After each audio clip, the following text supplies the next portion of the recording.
and this is the Agegroup Multisport podcast with me, Richard Conway. This is a platform for Agegroup Multisport athletes to showcase their journeys.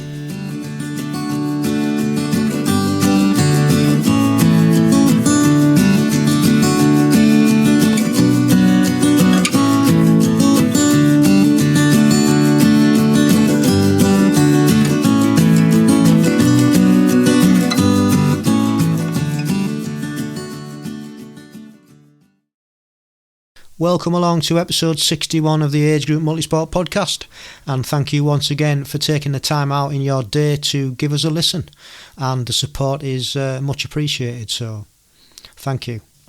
And on this episode we have got Donald Brooks, and winning just one British title is a moment to remember, as the British Triathlon website quite rightly wrote in the article about Donald.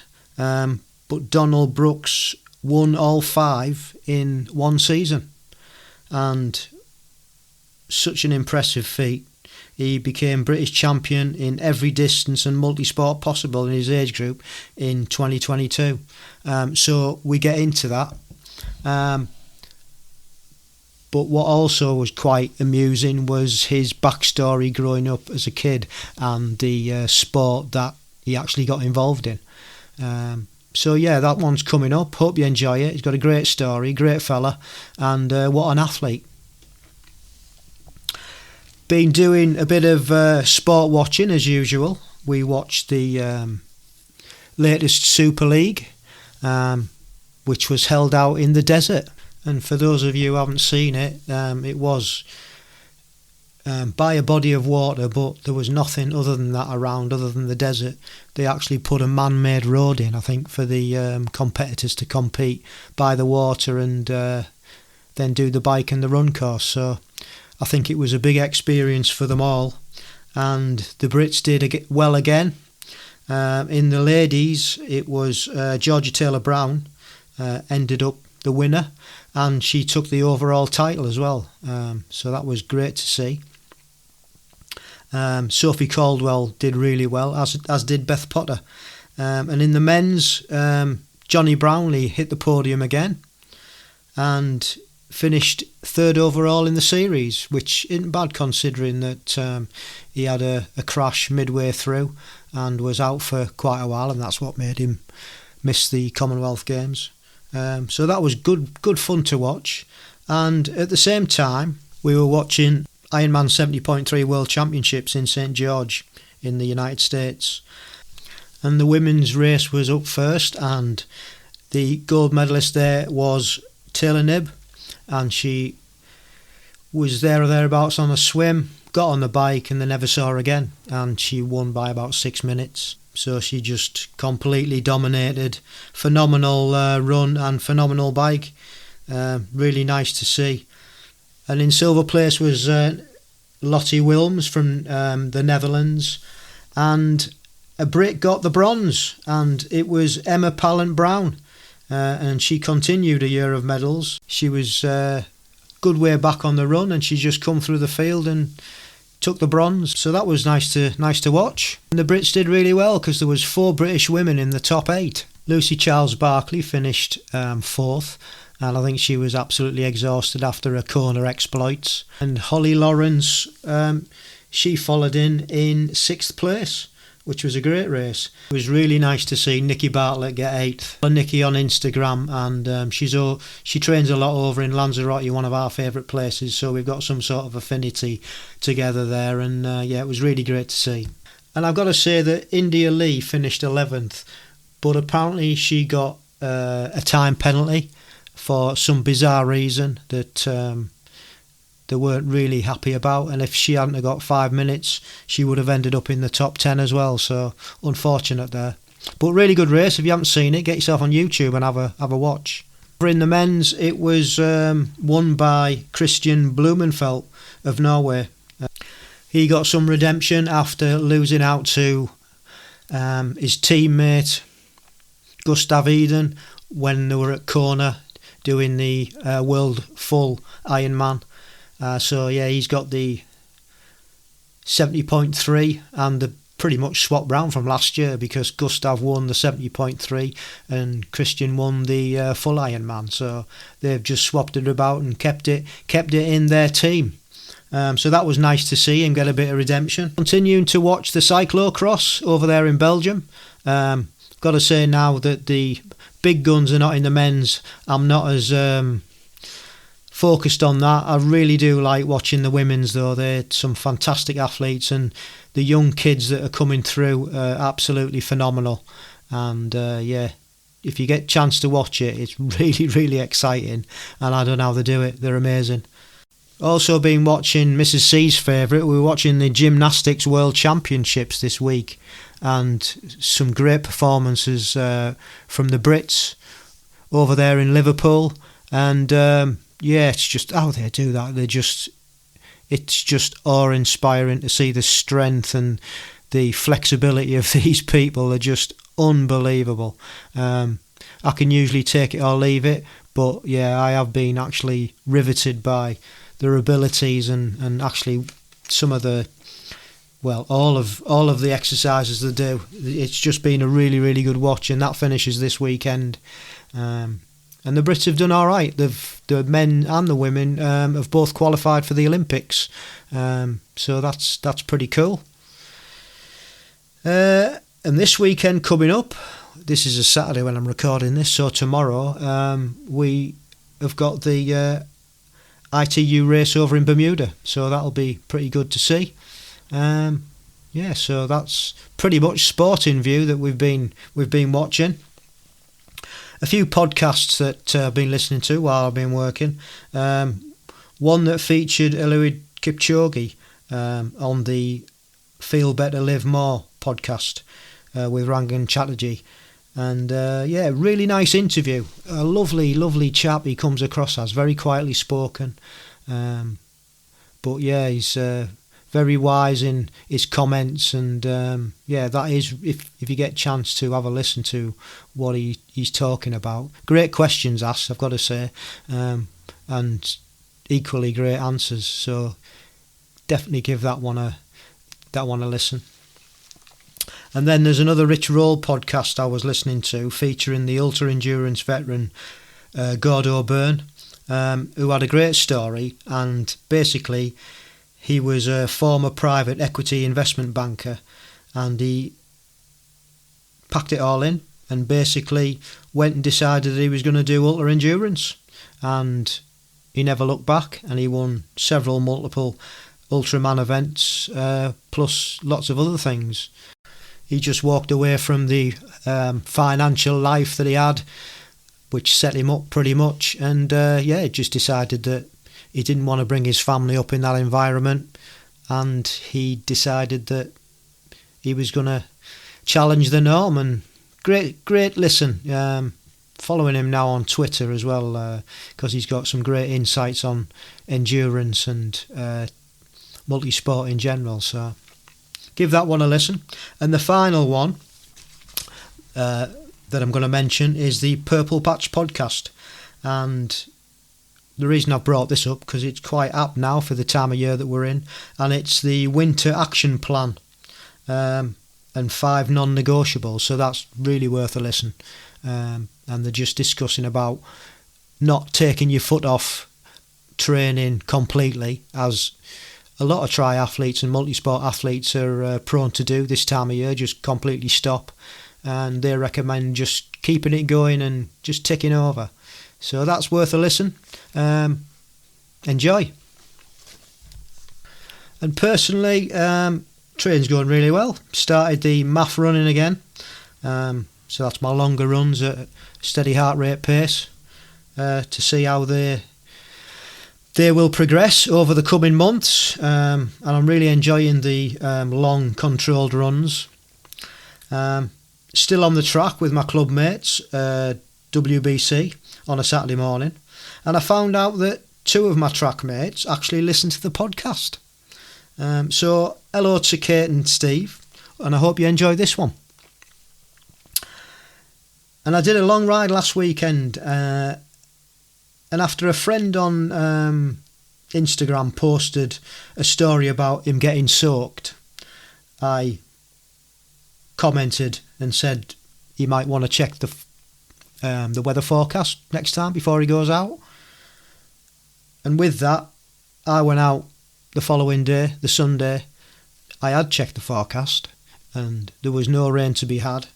And about an hour and a half in, the heavens open, I got absolutely soaked, hid under a few trees and messaged Mrs. C to come and pick me up.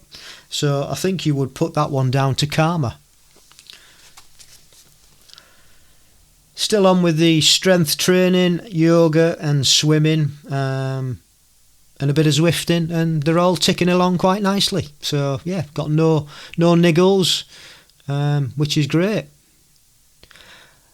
So let's get on with the main event, and here's Donald Brooks' story. I hope you enjoy it. Fascinating background story.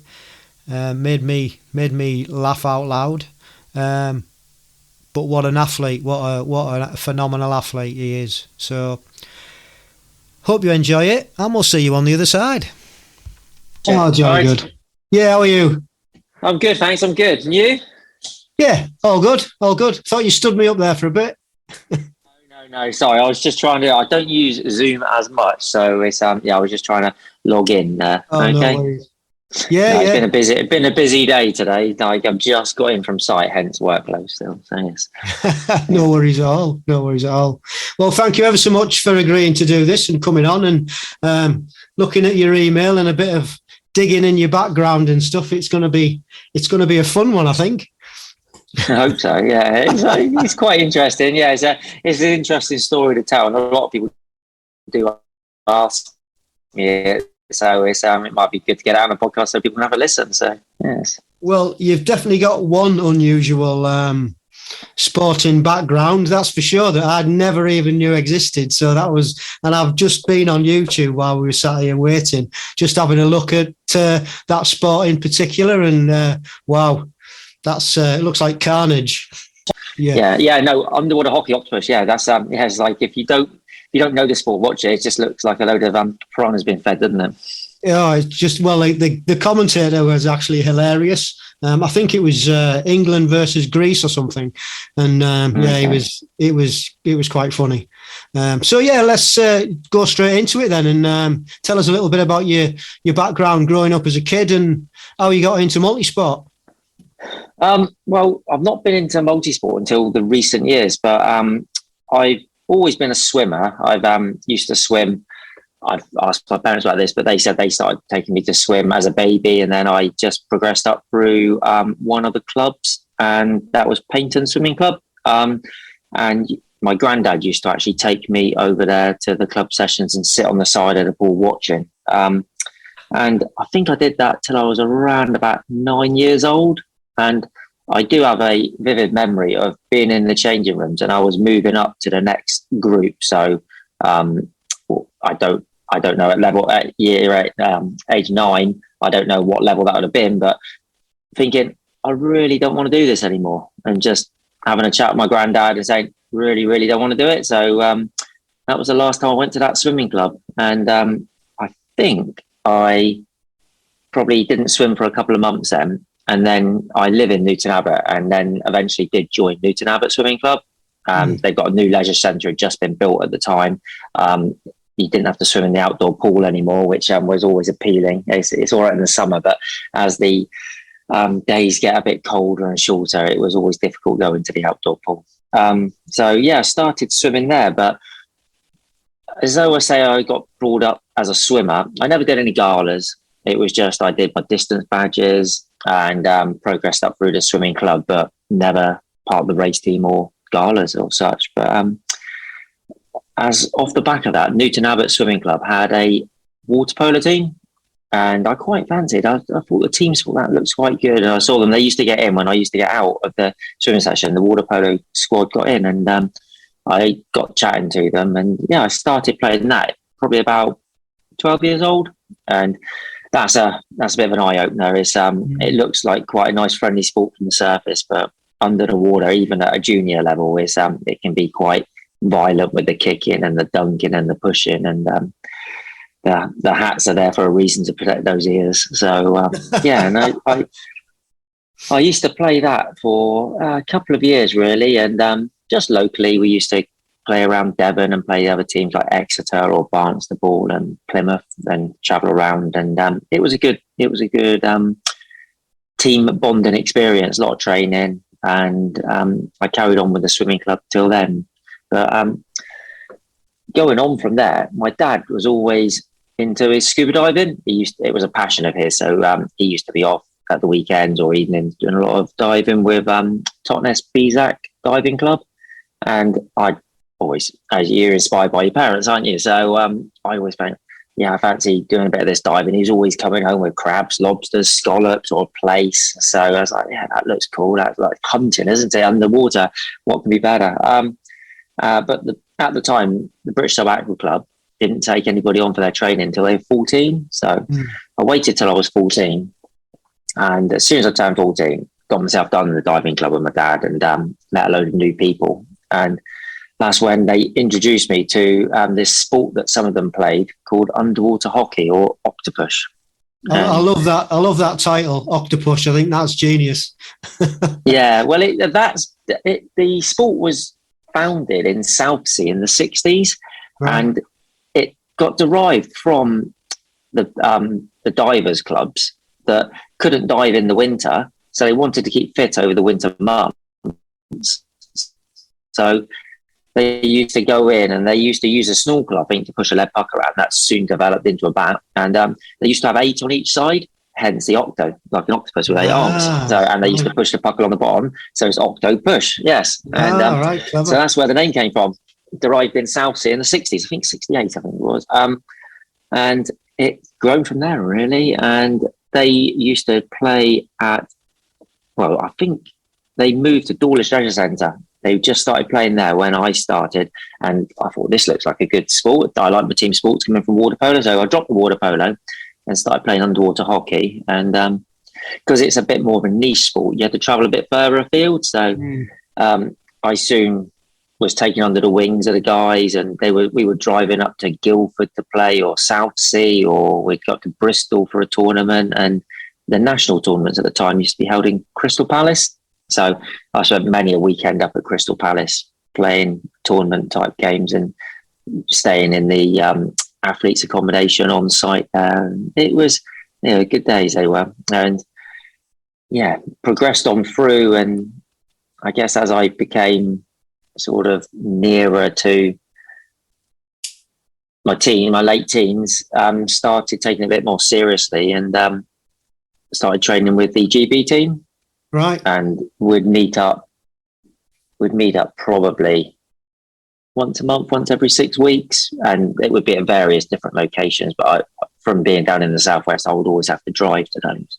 And you'd meet up with a team, do your training, have a bonding experience. Sometimes you stay overnight and do a 2-day training camp. Sometimes it'd be a 1 day. But that was when we started to travel, and we'd go and play the Dutch over Holland in Breda or Antwerp or Maastricht, and there was little tournaments held all over the place, and not dissimilar to triathlon in a way. You spend all this time getting to somewhere, travel to all these places in the middle of nowhere and see all the same faces, and very very similar to the underwater hockey scene. So that's how I got into underwater hockey. But for those that don't know, it's basically played on the bottom of a swimming pool with a small plastic coated lead puck, and you wear mask, snorkel and fins, and you have a short bat, and there's 2 teams of 6 with rolling subs, and you have to get the puck into the opponent's goal. And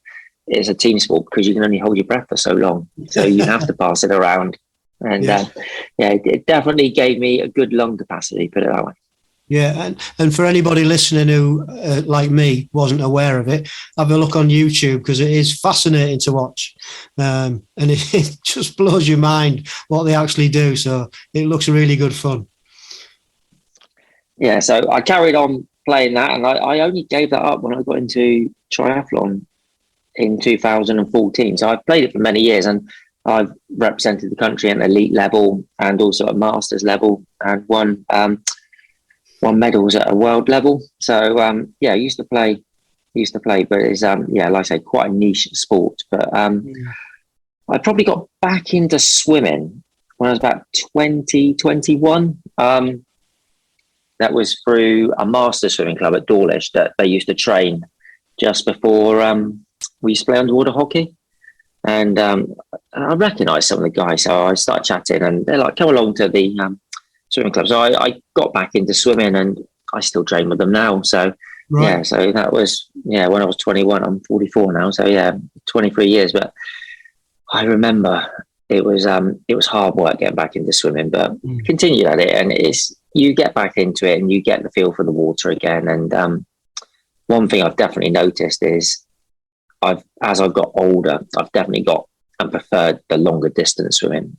I remember 10 100s on 130, trying to hit 120 was really difficult. And now that's just a staple for me. I can do that for all day long. It's just like, it's funny how your perception changes. So I swim at the Masters Club. And some of them were into multisport at the time that had moved to the area. And there's a triathlon club in Exeter, a triathlon club, and they used to hold an aquathlon series. I think they still do, actually. And used to see them turn up at the pool occasionally. It was early season, around February, March time. And you see everybody swimming, and they're like, come along, have a go. So I signed up, just did the one at my local pool in Dawlish in 2007, I think was my first aquathlon. And 600 meter swim, and I could do that no problem, and then get out on the run and just absolutely die and fade back and find it really difficult running about 22 23 minutes for 5k, just running in my swimming trunks and a t-shirt on. And I used to enjoy that, and there was a few of us from the swimming club that did it. And I've probably done a few of those and progressed each time I've done them. So but that was my first taste of multisport, really. And I just remember thinking, everybody else has got tri-suits on, I'm running around in my Speedos. It doesn't feel quite right. Then moving on from there, I entered a couple of 5k races in sort of 2008, 2009 time. I was still running about 22 minutes, and I found them really hard. It was real hard work to run that. But that was coming off the back of in 2007, we the underwater hockey elite team were invited to Portsmouth University to do some VO2 max testing. Okay. And it was done over the weekend, and I remember some of them had gone up Friday night and had it done, but my session was the first one on the Saturday morning. So we were all chatting Friday night, and they're like, it's really hard, you're going to really hate it. And so we I had mine on the Saturday morning, and everybody else had been scoring about 40 to 45 roughly. And I went on there. At this period, I wasn't taking any training seriously. I was playing underwater hockey, but no structured training. I was still swimming once or twice a week, but going to the gym once or twice, but that was probably it. And I came out with a score of 70. Wow. And the guy taking the test was like, you could have some potential there. So, but didn't really do anything about that, or didn't really ignite any the sort of desire to go and start running, because like I say, I found running so difficult. So but it was done on the bike, the VO2 max test, and it's sort of, looking back now, it's like the telltale signs were there that I had a good aerobic engine to work from, and the underwater hockey had helped with the lung capacity and the breathing. So just going back, Donald, you were saying that you went with some of your teammates and they were underwater hockey players. They were, yes. Yeah. So, but that would tell you then, even the underwater hockey may have helped, but you were significantly better than they were. Was that an age thing, or was it just your physiology? I think it's physiology. It's because it was just before my 30th birthday. So I was 29, the tail end of 29. And there was people in there testing similar age, a couple of years older, and down to their early 20s, really. So definitely what age. I think it's a physiological thing. Yes. Yeah. Cool. It's but looking back, that's when I think, because a lot of people go, do you think you could have made a career out of it if you'd started earlier? And I'm like, I don't really know. I didn't have the desire when I was younger, but then when I was nearly 30, got that good VO2 max score, and I think there was definitely an engine there that could be trained, and I've proved that in later years that I'm getting the best out of it, but it's probably at the wrong end of the age spectrum now. Yeah, but it's like, it is where it is, isn't it? And understatement of the year there. You what you've done is absolutely phenomenal. Looking at your Palmares, it's just like wow. It's but we'll get into that. Yes. So I just want to give a bit of background where it all started, really, because a lot of people do ask me that. So and then I didn't get into triathlon until 2014. Right. And I'd only been riding a bike for a couple of years then. 2012 Olympics came along, and it was in London. It was like everybody was really behind it, and I just got hooked by it, watching all the sports and that, and the cycling was there, and some friends of mine were into their road cycling on the fringe of it, and I said, I'll come out with you sometime. And my mates still joke about this now. It's just like, I used to drive. They lent me a bike. I used to put it in my van. I used to drive to Dawlish, which is about 3 miles away because it's hilly. I used to park there, go out with them, come back, and then put it back in the van and drive home because I couldn't manage the hills. And it's they always used to come out and we're waiting for you, and you're at the tail end of the bike pack and that. So they always joke now when but that's how I got into it. After the thing is, everybody Olympics, I borrowed a bike. Yeah, everybody starts somewhere, don't they? They do. You have to start somewhere. Yes. Yeah. And I borrowed a bike around 2012. Then I bought a bike a year or so later because I'm like anything. I don't mind spending money on something if I know I'm going to utilize it and use it. So I borrowed a bike, enjoyed it, to then spend a bit of money on the bike, and I got myself a Specialized tarmac, which I still ride now. So worth the money. Yeah, it's definitely. It's you usually find if you buy well, then they last. They do. It's had a few component changes on it. It's 10 years old now, but it's I do like it. It's my winter bike now, but it's a good old steed. Yes. Nice. So going to triathlon, what made you decide that? Obviously, you picked up a little bit of biking. What made you decide that you were going to get into it? I guess from doing a few of the aquathlons, and then I got together with my wife, Mel, who we're together now. We met at the swimming club, but she had a bit of a running background as well. So that's where I started doing a few of the 5Ks, and it was really tough. I'm hitting sort of like 22 minutes and like all out effort, and like I remember I did a 10K in 2014 and it's about 43 minutes. So it was all out, sort of like you've given everything on the line. So that's where that came around. And from doing a bit of running and a few of the aquathlons, you sort of meet a few different people, and you sort of meet some triathletes, and sort of talking to some people. And one of them was a customer of mine from work, and he came in on a Friday night, and it must have been in around about April time, and just did the work bits and said, what are you doing at the weekend? He goes, I'm doing triathlon on Sunday. I was like, which one? He goes, the X Valley. And I was like, I've heard of that one. I said, always fancy doing that, but it's quite difficult to space. You've got to book them up early, haven't you? He goes, yeah, but I know somebody that can't race. We should be able to get their space. I was like, okay, all right. Let me know, and I'll take the space if it's available. And he texted me back that night and said, yeah, you can get the space. So I agreed to do it on the Friday night, and I raced Sunday. And I remember going to register, and I bought myself a tri-suit at the registration because they had some of the club kit there. Nice. Yeah, and the swim was okay. I didn't mind the swim, no problem at all. The bike was okay, but the run was really hard work. But I came away 14th place at a pool sprint triathlon. Yeah, then I was hooked. Yeah, really enjoyed it, and thought, I fancy doing a few more of these.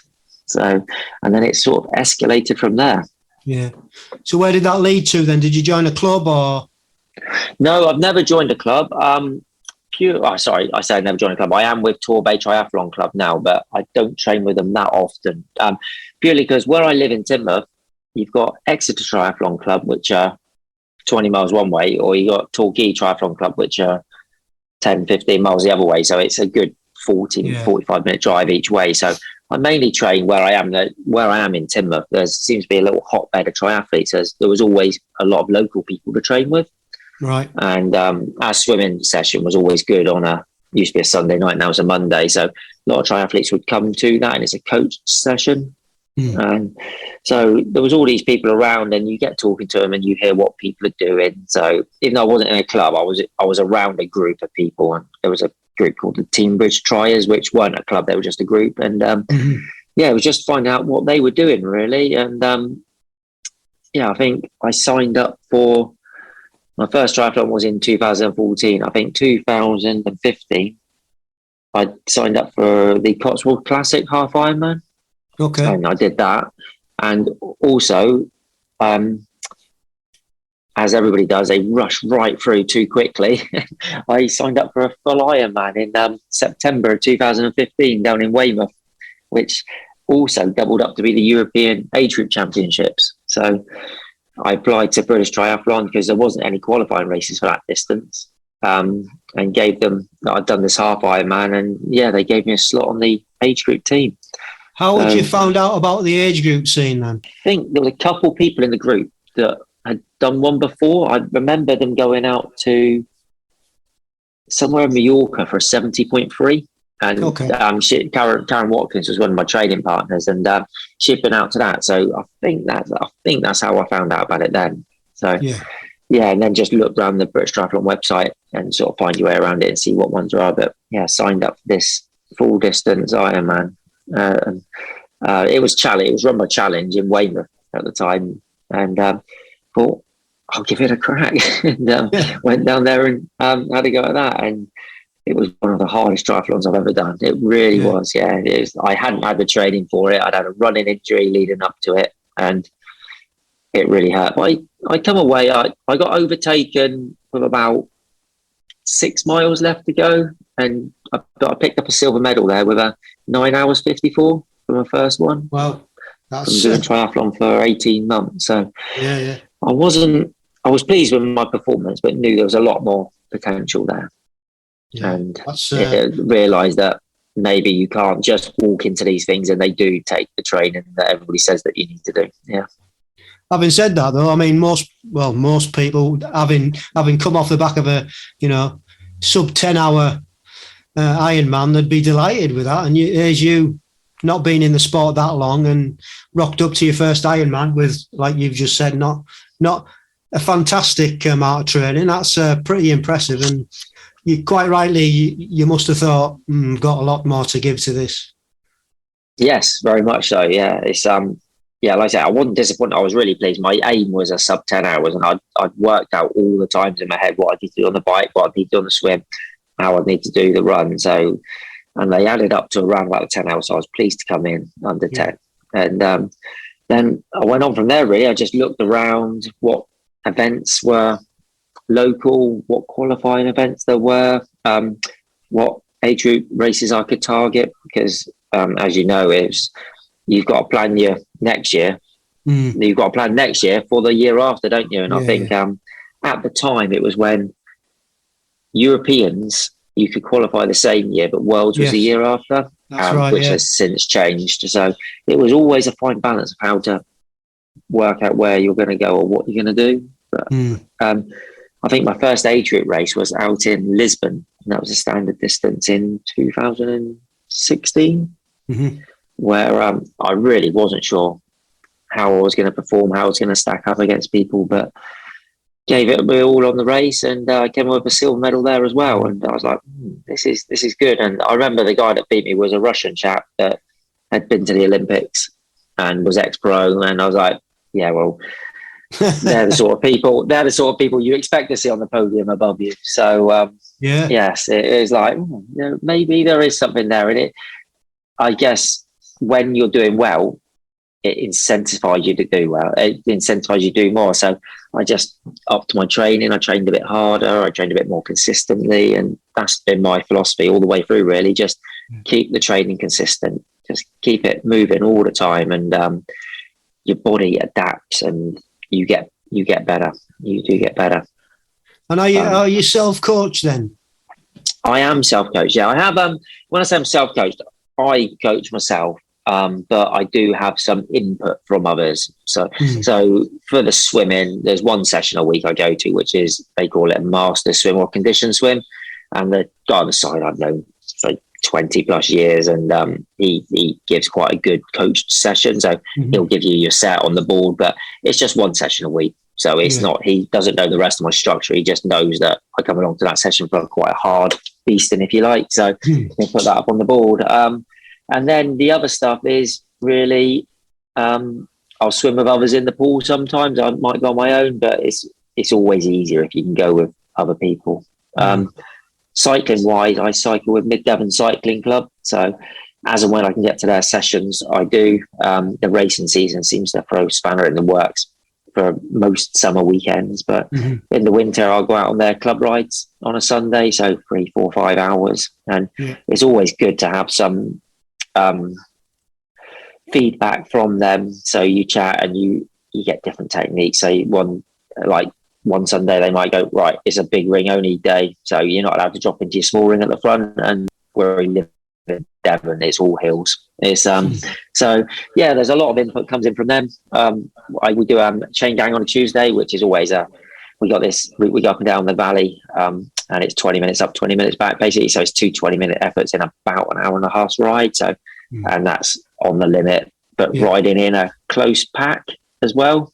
And so I think that sort of gears you up a little bit for sort of like the ITU draft legal stuff as well. So you're working really hard, but you're shoulder to shoulder on people's wheels. So that's definitely, I'd say that's one of my key sessions through the summer months. And all my running I do on my own. It's something I've always wanted to try and do with somebody else, but I've got a full-time job, I've got a young family.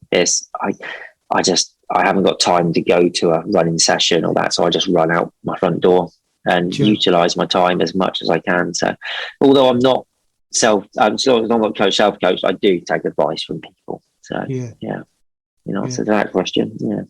And as far as planning goes, then, like, do you sit down at the beginning of the year and work out what races you're going to go to and have training periods for that? Do you use any sort of diary? Or I do. I use Training Peaks to record where I am, so you can keep an eye on your fatigue and your CTL, really. And then I'll try and pick my key races throughout the year, and that might be picked 1 or 2 years in advance if you've got a target, say a qualification race, to pick a championship race.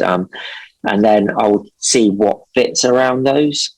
And then, so I'll have if you like your A races, then your B races. And then I might try and splatter in some local racing around that. There's a local company called Sportiva Events. And the guy, Ben Tisdale, he runs all sorts of multi-sport events and single sport events around. And I'm an ambassador for the brand. So if he's running any events, I try and go along to them, show my face. And people always like to come up and talk to you and see how they compare to you time-wise, so you can see how their time compares to when I'm doing national stuff. So it sort of helps them along as well. But he runs quite a lot of triathlons in Paynton. In the pool I used to swim in at Clenham Valley. And so you swim in the pool, you run out, you can cycle around the Vela Park. It's 1.5k long, pan flat. And then you run around the field, so it's all off-road, very safe. It's a really good event. Nice. So then I try and splatter a few of those in and get the qualification races in that I need to target the championship races the year after. Cool. And then I'll look through and I try and periodise my training. So I'll have a hard week followed by some steady weeks. And then I don't have a week off, don't have any days off, but I will have easy weeks where it's just not too structured. I just pedal easy or I run easy. And it's just to bring that load down, but still maintain moving. And I try and train twice a day. I train before work, get up early about 5:30, 6 o'clock, and then I try and train after work. So it's every session is almost split by about 12 hours. Yeah. And then at the weekend, do your longer stuff. It's always a juggle around what I'm doing with the kids as well. It's like for the number of broken turbo sessions I'm doing at the moment to run them round to cubs, beavers, the swimming. So yeah, I'm on off the turbo, and I just turn up at the pool sweaty in the cycling kit, and yeah, they all know now, so it's fine. Yeah. Self-coach, but take advice and help from others. Yeah. Well, it seems to be working. Your Palmeiras over the last few years has been pretty impressive, especially the 5 British titles that you got. You just want to just tell us a little bit about what you've achieved, but especially those 5 British titles you got. Yeah, okay. My first win was back in Kitzbühel in 2017 on the standard distance, and like anything, this was the one after Lisbon. So I got a silver in Lisbon. Going out to Kitzbühel, as you do, you look through the start list and see who's there, and I'm like, there was a Hungarian. I just remember it very well. There was a Hungarian guy that had just been to the Olympics, and there was a Italian guy who was the outright winner. He was the year above me in Lisbon, but he was the outright age group winner in the 40-44 age group, and he was the next Olympic rower. And I was like, well, blimey, well, there's 2 spaces got in my age group. Bronze is my target. But I went out and pushed the swim hard and got out the water what I thought was in first place, but then got out on the bike course, and there was a little climb you had to do up down the side of one of the mountains, and went past this Hungarian guy, and I was like, I recognise the name. I was like, that was the Hungarian guy. And I went past him and managed to hold him off on the run, and I won my age group there, and it was my first gold medal. And to be stood on the podium with 2 people that had been to the Olympics, it was like, wow, that really sticks with me. My wife was there at the time with me, and that was the one that really sticks with me. Special. Yeah. And then from then it's gone on. I've got 2 world titles, one in Rotterdam and one in Rotterdam and Lausanne. So I picked up those 2 world titles, and then the What European distances title, were there, Donald? Standard. I seem to perform best at the standard distance. Is it your favourite distance though? Or?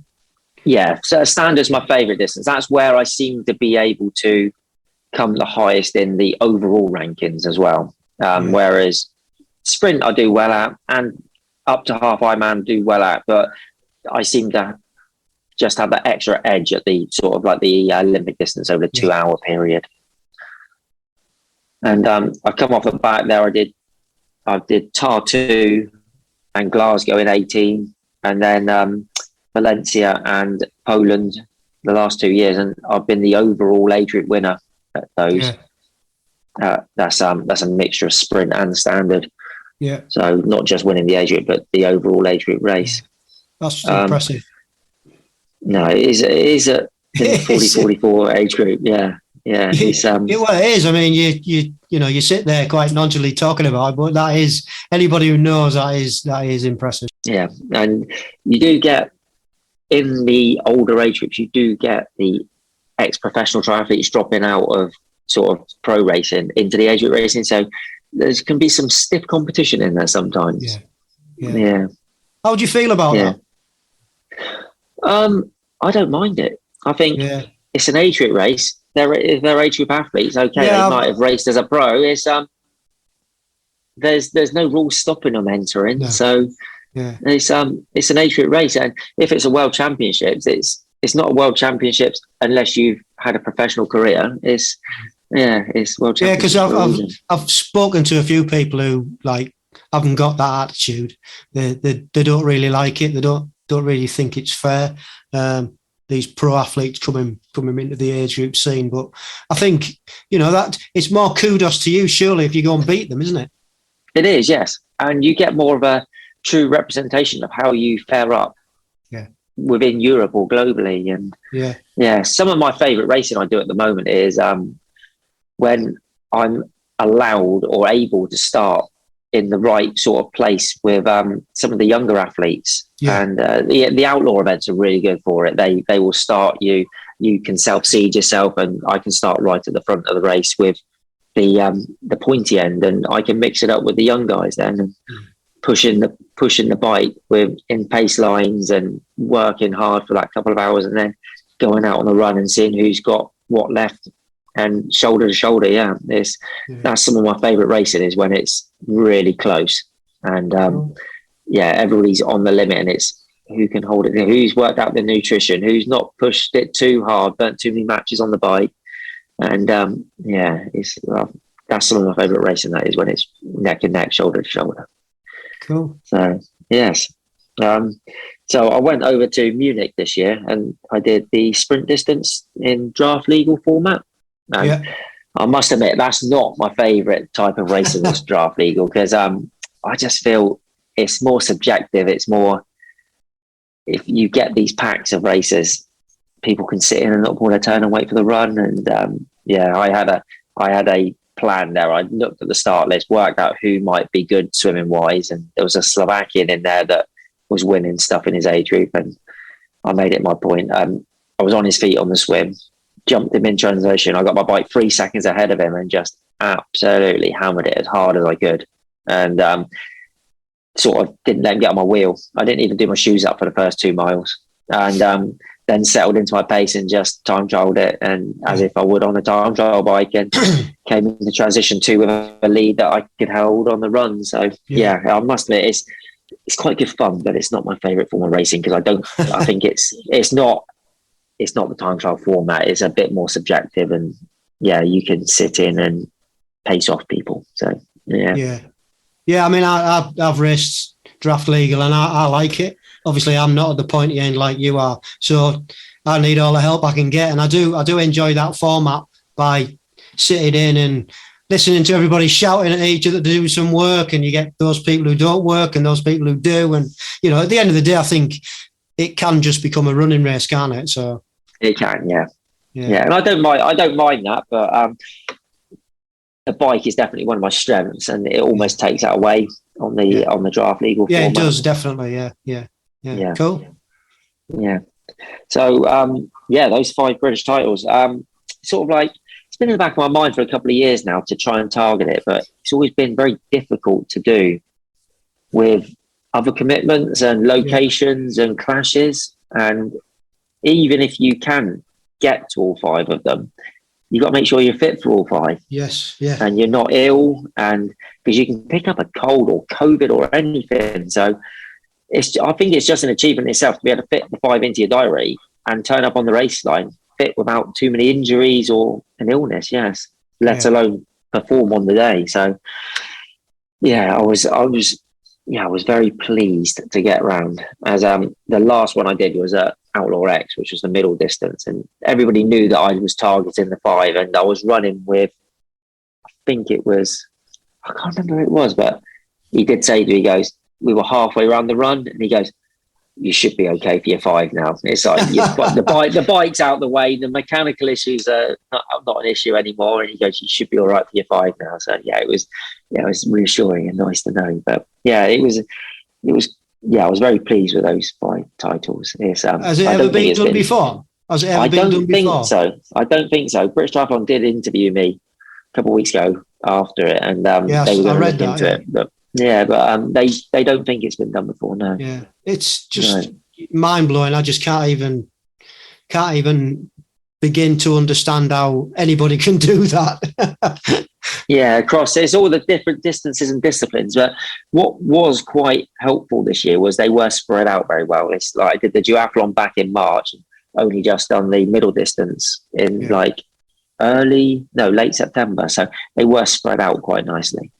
So, but I mean, most people have favourite and are good at one thing or one event. Like maybe like myself, I like the shorter distances. Some people like the longer distances, but you just seem to be able to do everything. You know what I mean? It's just I like racing. I love racing. Yeah, I mean, but even so, you like racing, but to be able to achieve what you've done is just, it is. I mean, it is a thing to behold, really. I don't know. Yeah, it's just on 2 of those, the standard distance and the standard distance I won outright, across all age groups, and the same with the sprint distance. But I was joint first with one of the younger lads who started in a different wave than me. We had the same time down to the second. So so on the sprint and standard, I was one of the fastest age group. Well, I was the fastest age group athlete, as well. So very good. But what I thought was quite good was I did the sprint distance championships, which was draft legal in Cardiff one weekend. And that was the last weekend of June. And the following weekend, I went to Tenby and did the long course weekend, which is the full distance over the full distance Ironman over the 3 days. So you do the swim Friday night quite late, about 8 o'clock at night. And then you got the 112 mile bike Saturday morning. You got off about 7 o'clock, but it's draft legal road. It's because it's a sporty, so you can ride in packed, but you're on your road bike. And then a very hilly marathon on a Sunday. And so coming off the back of the win at the sprint, I went to that with expectations of just seeing how I do. I've not done a full distance since 2015 and found it really hard. And I come away with a win there as well, and the course record. But again, it's the racing part of it. It's after the swim, I was in 5th place overall on the rankings, and went out on the bike, and I just had a good day on the bike. Really, I had my tactics. I did it well, although I lost all my nutrition within the first 20 miles. It bounced off the back of my bike, so I was nursing myself around on nutrition. But it's managed to get around it, and I managed to break away. I just upped the pace towards the end and managed to break away for the last 15 miles. And I just time trialed in the last 15 miles and almost, I think I was 290 watts for the last 20 minutes of a 112 mile bike just to try and get some time back. It was, and I've been working with a nutritionist on and off the last couple of years, and he's done some metabolic testing on me. And I did see him about a month ago, and he just said, your body is built for it. The testing he's done on me, he goes, you're really, really well fat adapted. And even though I don't carry huge amounts of fat, he said you're well fat adapted, and your body will resort to it. So you didn't give it any energy, and it still could deliver using fat as a fuel source. So he said you're built for going long. That's what his words were to me. So it gives me a bit of reassurance there. Cool. Right, well, fantastic background story. Really, varied. We'll move on to the quick fire questions. And the first one is, what's your favourite bit of kit? Oh, I knew that one was going to come up. I'm going to be really boring and say my bike. I love my bike. It's such a nice piece of kit. I've been fitted on it by Matt Bottrell. It's just like, I practice keeping in the aero position. I love tinkering with it, like waxing my chain. I got into waxing chains. It's just like taping over little holes here or there, making sure everything's out the wind. I do love my bike. Cool. So I would say that's my favourite bit of kit, definitely. That's most people's answers, to be honest. That's the most popular answer we get, because at the end of the day, it's the most you pay for, isn't it? Hard-earned cash goes out on the bike. It is, and it's a lot of money. And the bike is 50% of the triathlon. It is. So you're on the bike for half the time. So that's where you want to concentrate most of your effort. So the dialing in that aero position is absolutely key, I think, to getting the most out of yourself on that bike. Cool. Good answer. Second one is, what resources do you use? Whether it's YouTube or what do you go to resources? As a training platform, I mainly use Trainer Road, because I find it's just the sessions there. You can see it, follow the dot. I use a kicker in erg mode, so I don't even have to think about it. It just changes the resistance. But I use some of their training, so some of their triathlete training programs, and also their sweet spot based training programs. Right. And then I will move my other swimming and biking in around that, and I just pick. I don't use the days they want, but I use their program and then put some other bits into it. But because that's running in the background, whilst I'm on there, I'll be listening to podcasts. I listen to your podcast a lot. Thank you very much. Listen to podcasts and YouTube. YouTube like GTN or things like that. Breakfast with Bob a lot lately. So I'm just constantly listening to podcasts or YouTube videos, and I like following some of the Harry Palmer's got a channel, and Andrew Hawthorne-Turner's got a channel. He does a bit now and then. It's like listening to the stories of these guys, because I've raced against these guys and I know them. So it's nice listening to their stories and seeing how they're going and the challenges they're coming up and overcoming. So Trainer Road very much so for actually the bike schedules and structure, and then YouTube and podcasts for information, really. Cool. What advice would you give to anyone wanting to get into multisport, and for anybody wanting to try and get an age group tri-suit?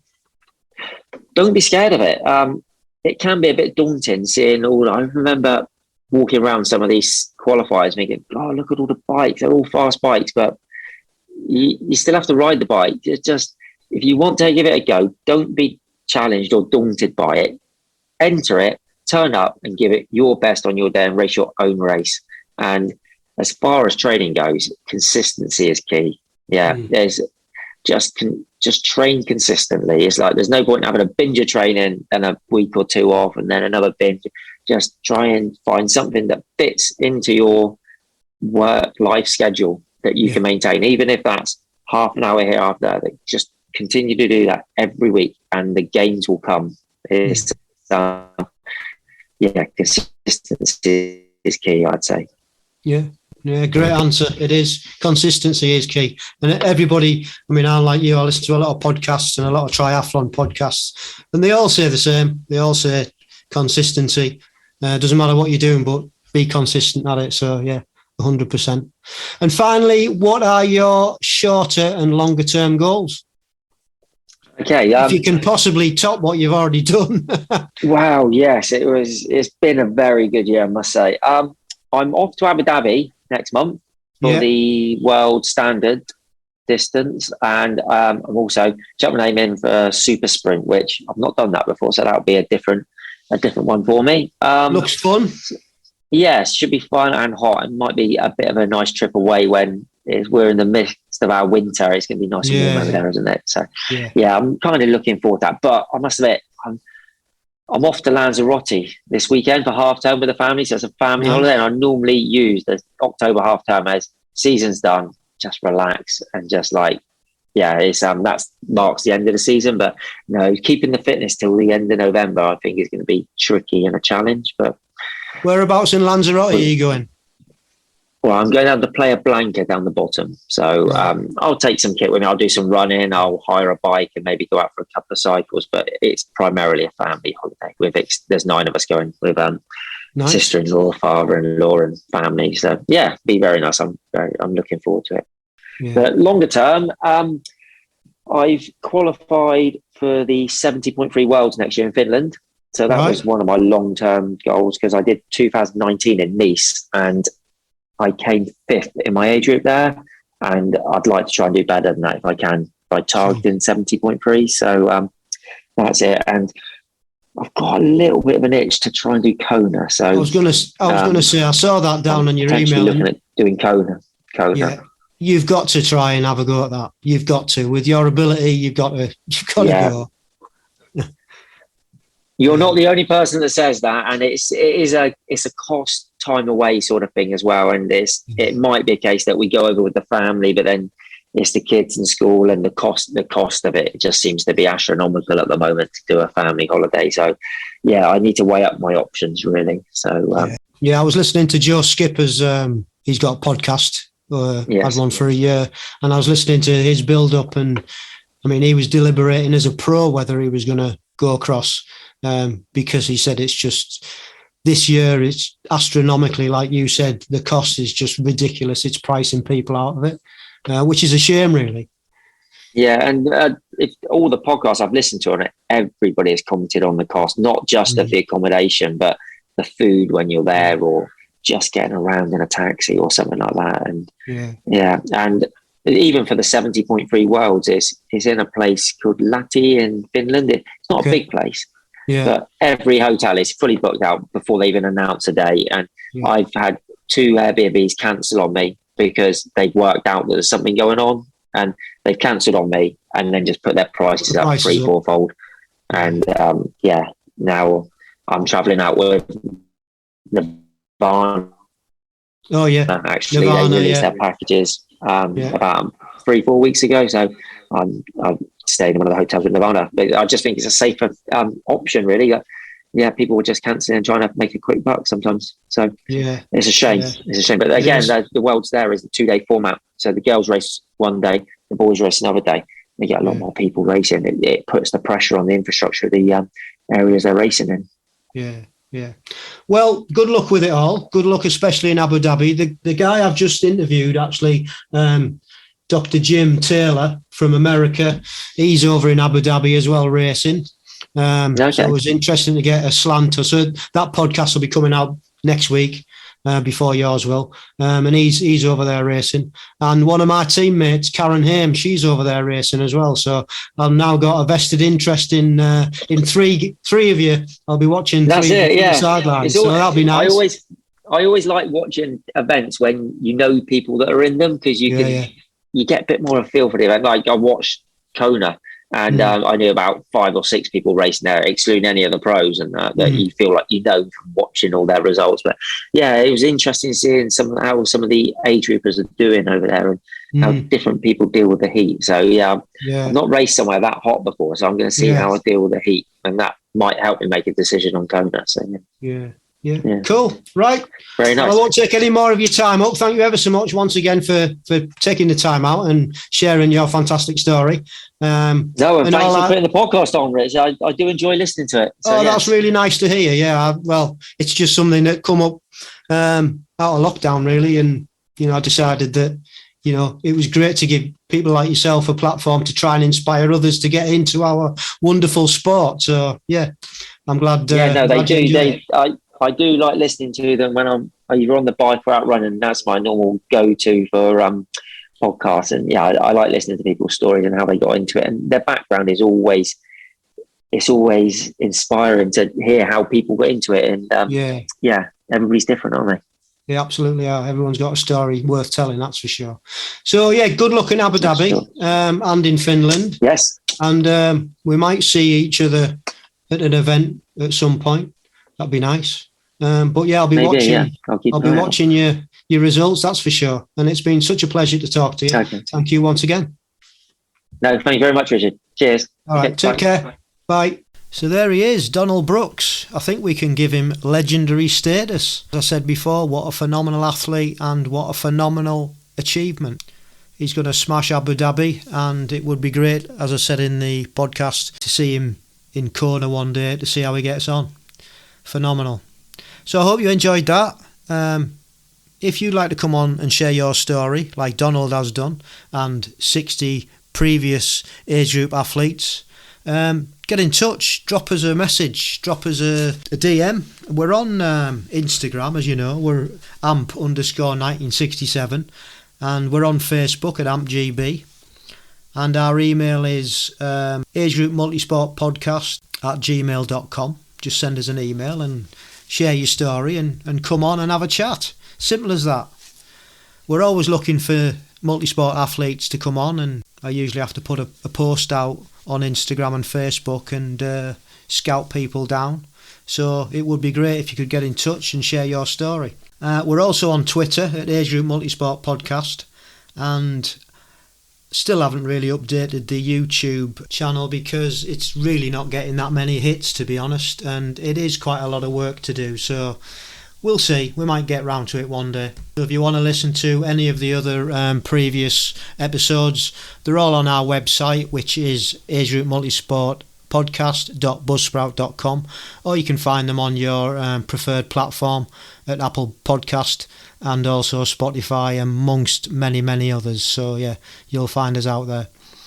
And that's about it for this episode. Thank you once again for taking your time out and joining us. I really do hope you enjoyed this one.